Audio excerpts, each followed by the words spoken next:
បាទជំរាបសួរបងប្អូនជនរួមជាតិទាំងអស់ជាទីមេត្រីខ្ញុំបានអ្នករាយការណ៍ពិសេសអំបញ្ញមិញខ្ញុំទៅរាយការណ៍មួយអំពីស្ថានភាពកោះពេជ្រឥឡូវនេះខ្ញុំស្ថិតនៅក្នុងវត្តមានបរិវេណកោះពេជ្រដដែលក៏ប៉ុន្តែខ្ញុំបដូរទីតាំងគឺនៅពេលនេះខ្ញុំមក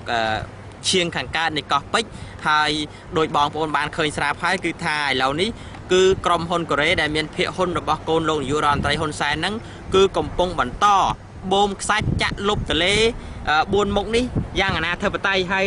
ដោយបងប្អូនបានឃើញហ្នឹងនោះមុននឹងគេចាក់ដីបែបនេះគឺគេត្រូវយកថ្ម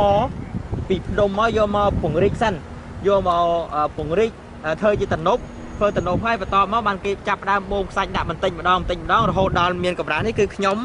កំពុងតែឈរនៅលើដីខ្សាច់នេះហើយមូលហេតុដែលគេធ្វើបែបហ្នឹងគឺថាគឺដីទលេហ្នឹងគឺវាអត់មានប៉ះពាល់ដល់ប្រជាពលរដ្ឋទេដូច្នេះគឺស្រួលយកមែនទែនគឺអត់មានទលេចេះយំស្រាយទេដូច្នេះហើយគេបូមចាក់យកពេលបូមចាក់ហើយបន្តមកគេនឹងលក់ឲ្យក្រុមហ៊ុនឯកជនហើយក្រុមហ៊ុនឯកជននោះគេនឹងធ្វើទៅជាអគារដោយបងប្អូនបានឃើញស្រាប់ហើយនៅខាងមុខនេះគឺជាអគារទាំងឡាយមានផ្ទះល្វែងមានសន្តាគារមានរោងភាពយន្តស្អីទាំងអស់ហ្នឹងគឺកន្លែងហ្នឹងគឺជាអតីតរបស់អ្នកភូមិស្មុកចាបអ្នកភូមិកោះពេជ្រគឺប្រជាពលរដ្ឋ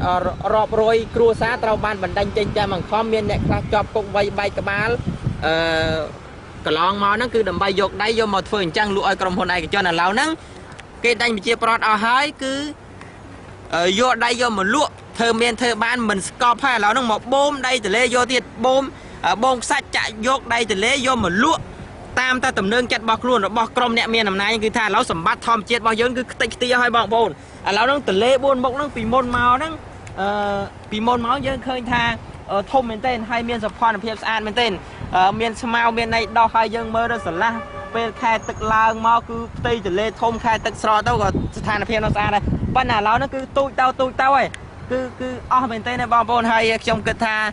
លោកនាយករដ្ឋមន្ត្រីហ៊ុនសែនដឹកនាំតែ5ឆ្នាំទៀតមួយអាណត្តិទៀតគឺអាលាយហ្មងសម្បត្តិធម្មជាតិស្រុកខ្មែរជាពិសេសស្ទឹងទលេបាំងបួងលុបអស់ហើយនេះនៅកណ្ដាលក្រុងនេះយើងឃើញហើយនៅតំបន់ផ្សេងទៀតដែលយើងទៅអត់ដល់ជាប្រដ្ឋខ្មែរទៅអត់ដល់ហ្នឹងមានដូចព្រៃឈើហើយបឹងទលេតាមខេត្តតាមនៅលុបគឺអាណាធិបតេយ្យមែនទែនគឺក្រុមអ្នកមានអំណាចហ្នឹងគាត់ខុំខិតគ្នាយកដូច្នេះហើយក្នុងនាមយើងប្រជាប្រដ្ឋយើងគ្មានអីទេមានតែការរួមគ្នាប្រឆាំងនឹងអំណាចផ្ដាច់ការប្រឆាំងនឹងទង្វើដែលបំផ្លាញសម្បត្តិធម្មជាតិរបស់យើងបាទសូមអរគុណច្រើនសូមជម្រាបលាបងប្អូនហើយសូមបងប្អូនជួយ share វីដេអូនេះបានច្រើនដើម្បីឲ្យកូនខ្មែរទាំងអស់ដឹងថាគឺឥឡូវហ្នឹងស្ថានភាពធនធានធម្មជាតិរបស់យើងអាលាយឲ្យក្រោមការដឹកនាំរបស់លោកនាយករដ្ឋមន្ត្រីហ៊ុនសែនគាត់ធ្វើអីតាមអំពើចិត្តឲ្យមន្ត្រីក្រមបង្គាប់ធ្វើអីតាមអំពើចិត្តអត់មានស្ដាយស្រណោយសោះជាពិសេសទលេបាទសូមជម្រាបលាបាទ